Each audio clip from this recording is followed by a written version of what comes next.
公主只跟綠羅姐姐一個人交代了幾句。綠羅，魏後明察，那日奴婢並沒有隨淑公主和月公主進脂坊。把這賤婢拉下去，亂棍打死！魏後饒命！那日淑公主進脂坊前，跟奴婢說讓在門口等着，奴婢並沒有見他們從門口出來，想必是從後門出去了。奴婢對他們的行蹤確實不清楚啊。永香令，這個賤婢不見皮開肉綻，她是不會講實話的。魏後放心，带走。魏後饒命！奴婢真的不清楚，奴婢真的不知道。魏後饒命！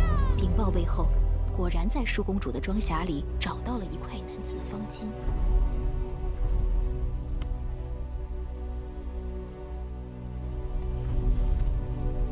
看看，你們做的好事，讓我颜面全无。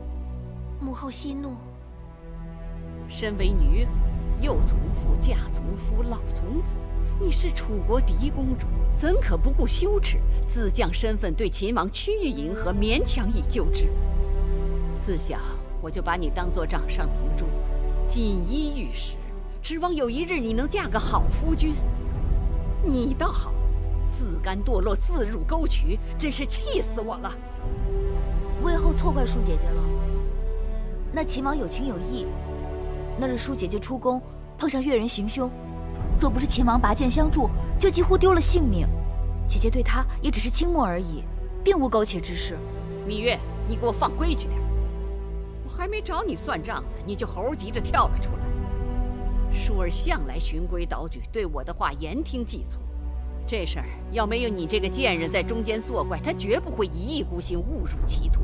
母後明察，此事與月妹妹並無干係。我心裡明鏡似的。芈月年紀雖小，但她卑劣齷齪，寡廉鮮恥，不是她的挑唆，你怎敢與秦王私定終身？母後該知道，秦王已向大王請婚聯姻，要迎娶淑兒，也得到了大王的首肯。你不要一廂情願，大王答應的只是把那個醜廚娘嫁給秦王，絕非是你。何況我也聽說那秦王得知醜廚娘的真相，已倉皇離開郢都。秦王是向嫡公主閔淑求婚，大王用廚娘頂包，此舉非君子所為。君無戲言。既然大王答應要將嫡公主嫁與秦王，就應該兌現諾言。既然秦王承諾要娶嫡公主，他就一定會回郢都的。你給我閉嘴！淑兒，你何苦執迷不悟？秦王官夫伶仃，若拿他與趙侯雍相比，無論相貌人品，那是天地之別。那趙侯雍也是失了先王後的，伶仃官夫能差多遠？好個芈月，你竟敢當眾頂撞我！從你投胎出世就是我的克星，我一向對你寬宏大量，你卻恩將仇報，這次我定饒不了你。淑姐姐與秦王你情我願，魏後若真心疼淑姐姐，就應該成全他們。閉嘴！來人，把芈月給我拖下去，杖責20，關起來。是。你就算打死我，我還是要說真話。放開，放開！母後，母後，你饒了月妹妹吧。母後，淑兒再也不敢了。你告饒告得太晚了。你們給我聽好了，從今日起，淑公主禁足高堂台。你們要是膽敢放她出去或傳遞私信，當即杖斃。母後。是。此事我主意已定，由不得你。你馬上回你的寢宮，面壁思過。綠蘿已死在報室裡了。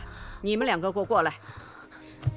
魏後，以後好好給我伺候淑公主，若再有紕漏，我剥了你們的皮。是。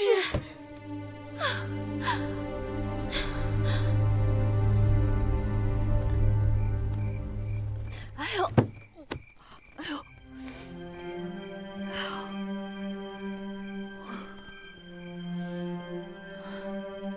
好。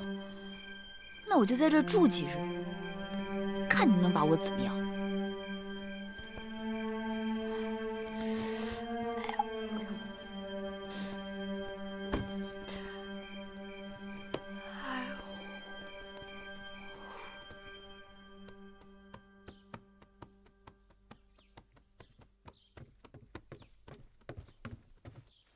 南後，晋上大夫來了。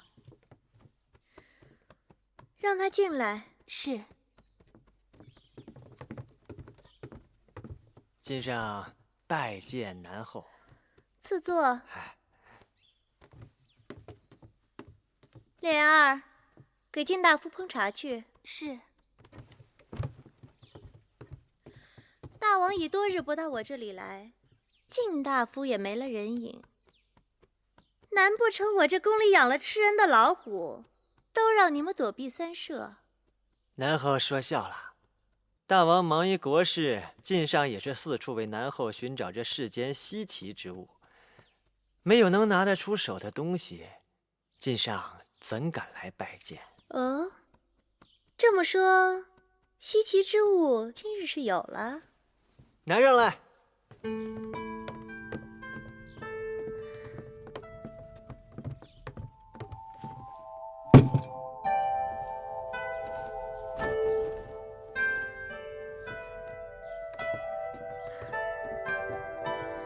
這燈的做工倒也獨具匠心，不過這東西即使咱們宮裡不多，也不是沒有。晉大夫怎可誇口說這是世間稀奇呢？南後可曾注意到，此物的材料不一般之處？乍一看像是羊脂玉石，可再一看，又比羊脂玉石更加晶瑩細膩。